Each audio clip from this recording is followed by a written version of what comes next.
All right, we got Aljamain Sterling on the line. Thank you so much for joining us. How are you doing, man?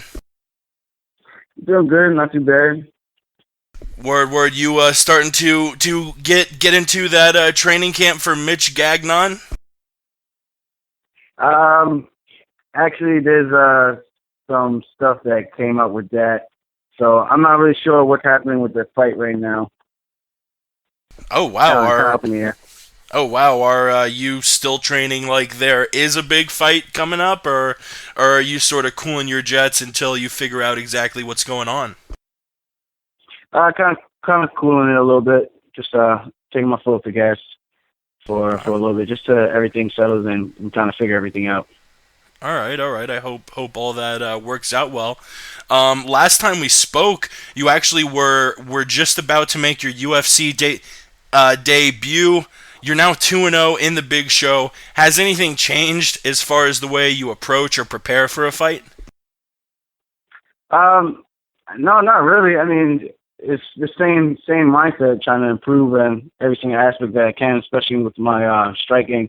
Um, I mean, with my last fight, obviously, those who really study the sport and watch what's really happening, they can kind of see that I didn't really throw too many punches standing up, and it's more so because of the game plan and kind of that comfort level with the little gloves. With boxing gloves, I'm 100% fine with letting my hands go, but I'm still a little hesitant with pulling the trigger when with those 4 ounces. So just a little mental things and just trying to tighten those things up so I can get more comfortable in there. Yeah, you're. I'm assuming you're talking about not really swinging as hard as possible with 4 ounce gloves because of the possibility of broken hands, broken fingers. I actually read recently that Bellator is using different gloves, sort of the curved Pride gloves, and that not only has cut down on eye pokes, but has cut down on hands being broken. Would you like the UFC to adopt the gloves that they're using over in Bellator? Yeah, I mean, I've heard about it. I haven't actually tried them on yet, so I wouldn't know exactly how much of a difference they make or how exactly they feel. But I mean, if it's working for those guys, I don't see why not. I think that would be a cool thing for them to investigate and kind of see what that could do. True, true. I want to go back to your first UFC fight against Cody Gibson.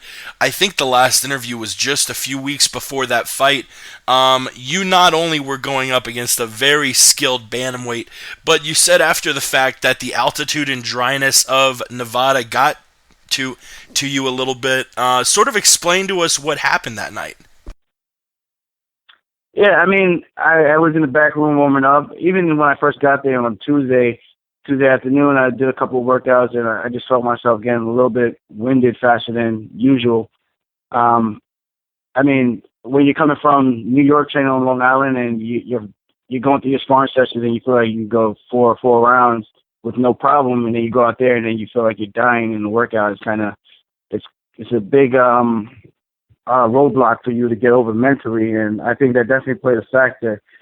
I mean, with the last fight, that was right in my backyard, and you could see that there was a big difference in my cardio, and definitely want to make some adjustments next time I do fight out in Vegas or Colorado or anything like that, and make sure I get adjusted a little bit better.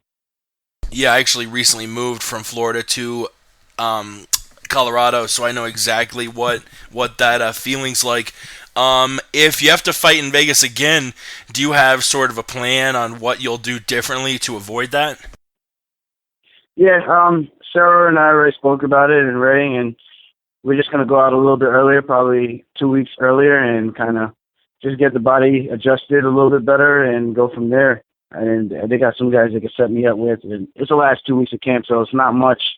It won't be anything taken away from my training at all. All right, all right. Last month you earned your first UFC finish against Hugo Viana in Atlantic City. Explain the rush of finishing your first fight in the big show. It was cool, man. I was excited about it. You know, I was like, man, finally I get to really show what I can do and really just let everything come together and kind of put on a good show for everybody. with the first fight, the debut wasn't that good. I mean, it was an exciting back and forth fight, but it definitely wasn't the type of pace and type of style that I normally bring to the octagon. But I think this one definitely put a lot of people on notice that, you know, I'm a scary guy on the ground to roll with, and even standing up, I'm kind of tricky to figure out. So I'm excited to see what's the next step and see how I do the next time I get out there. I am too, man. I am too. You said your next fight is sort of in limbo, but I still wanted to ask how were you sort of mentally getting ready for what may have I'm not sure if it was your first time or not, but how were you mentally getting ready for fighting in front of a crowd who would probably be rooting against you and rooting for the hometown guy?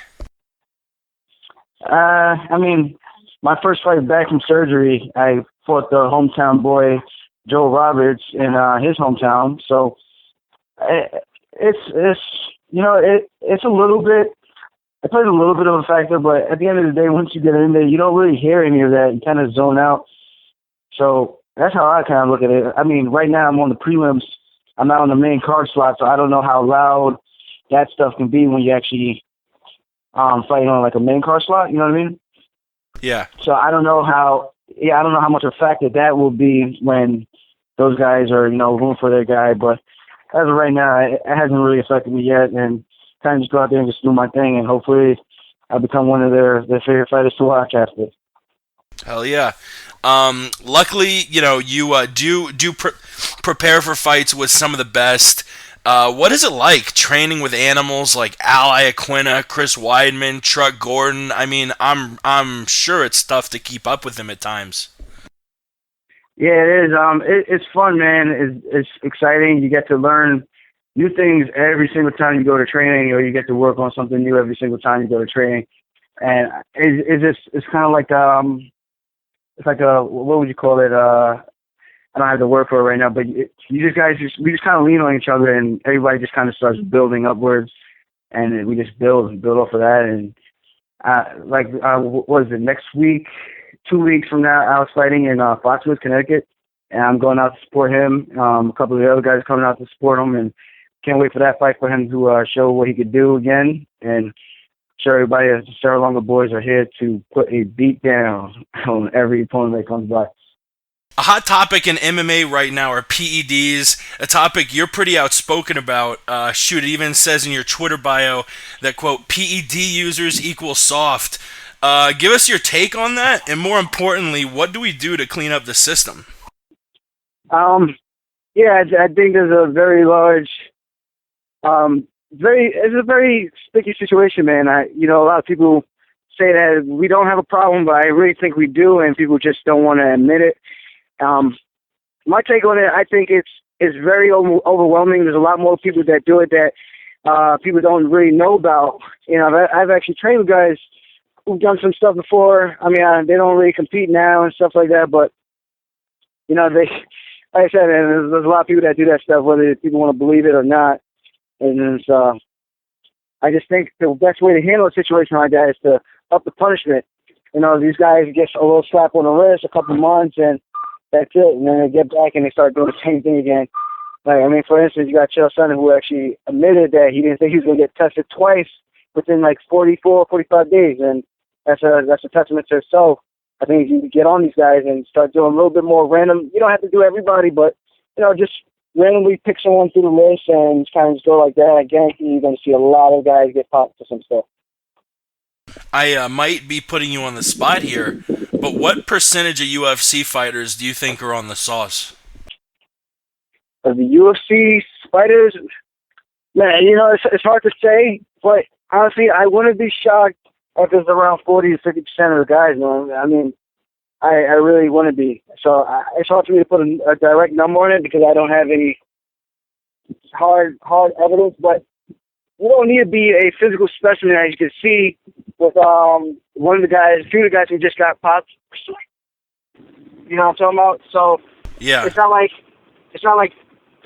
being on the juice actually makes you a physical beast. So there's a lot of guys, I think, they're just taking it for muscle recovery, things like that, being able to get through more workouts.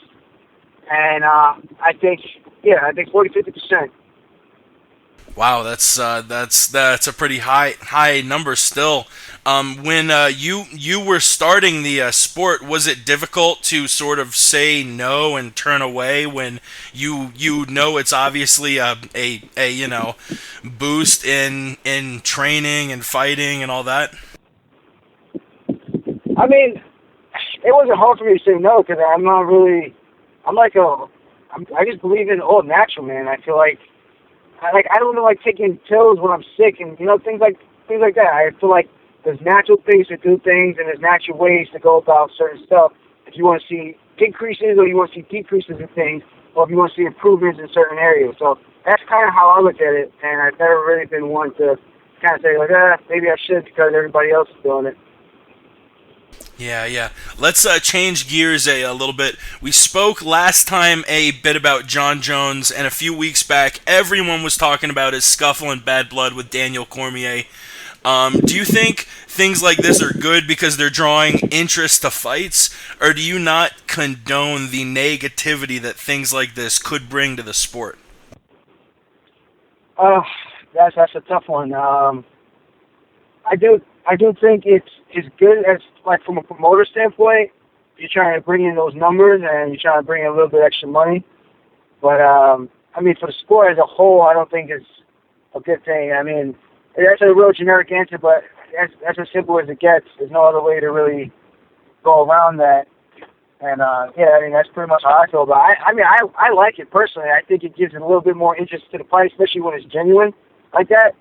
I think it makes you just want to be like, man, I really can't wait to see that fight. And now I gotta wait till January because John got hurt, So I think it definitely does its job with building anticipation for the fight. Yeah. That I'm super bummed we have to wait until next year until Jones versus DC, but a fight we don't need to wait on. The belt you're going after is on the line this weekend, a rematch between now champion TJ Dillashaw and the man he took the strap from, Renan Barao. Who do you think wins the rematch in this one? Man, that's a sick fight. I really can't wait to watch, man. Honestly, I got to go with Dillashaw, and the reason why I got to go with Dillashaw is because he constantly shows improvement in every single fight, and that's hard to do, especially when someone is so young. You might see tendencies, but with someone like him, I watch everybody. I watch every single fight that I can watch, especially guys at my weight, and especially at 45, the kids guys decided to drop down. And like I said, I've seen him improve every single fight. He shows a new element to his game. Whereas so Barao, even though he's been virtually untouchable, as people want to call it, I think he always shows the same tricks. And I've called it when I've seen him fight Eddie Wineland. I felt like Eddie Wineland was getting the better of him until, Eddie Wineland staying, his guard isn't the best with his hands down, striking from his waist. But Barao's got that one-hit wonder where the fight looks close the entire time, but he touches you, you're going to go down. And I think that was kind of the thing that Dillashaw and those guys picked up on was he just throws really, really hard, and hopefully he lands that one-hit kill and puts you out. And that's why I think I just have to go with Dillashaw for this one. Yeah, Dillashaw looked like a monster in that first fight. I know I'm putting you on the spot again here, but how long do you think it takes until we see you raising that bantamweight strap, man? Man, it's really hard to tell. Time will tell. I guess maybe after 3 more fights, who knows? If I put on a good enough show, a lot of people want to see me fight, and especially if I feel like I'm ready. If I feel like I'm ready, I'm going to definitely ask for what I feel like I deserve. But, yeah, I think maybe after 3 more fights, I want to make sure that confidence keeps building and I keep improving in every single area. And when I'm ready to go, I let my voice be heard. I like it. Final question. I see you on the IG going crazy about the yellow bag, those peanut M&Ms. I might need to put my sports marketing degree to work and try and hook you up with a sponsorship. I've got to ask, would you be willing to fight for free one time for a lifetime supply of that yellow bag? Oh man, that's a tough one. One time, yeah. I mean, I think I could do one time. You know, if my reasoning is because I used to fight for 250 and 250, so I guess one time wouldn't be bad, especially when I'm gonna get a lifetime supply of M&Ms. I could probably make up for it by selling them off the market or something. Aljamain Sterling, always keeping it funky. You're a pleasure to have on, and I know we'll have you back on sometime down the road. Any sponsors or plugs you'd like to get out there before we let you go? Just my team, Team Cerro Lungo. That's it. That's right. Team Sarah Longo, they're taking the UFC over division by division. Thanks again, man. You have a bright future, and I really can't wait to see you succeed even more in the UFC. Take it easy, man. Thanks, brother. You too. Peace.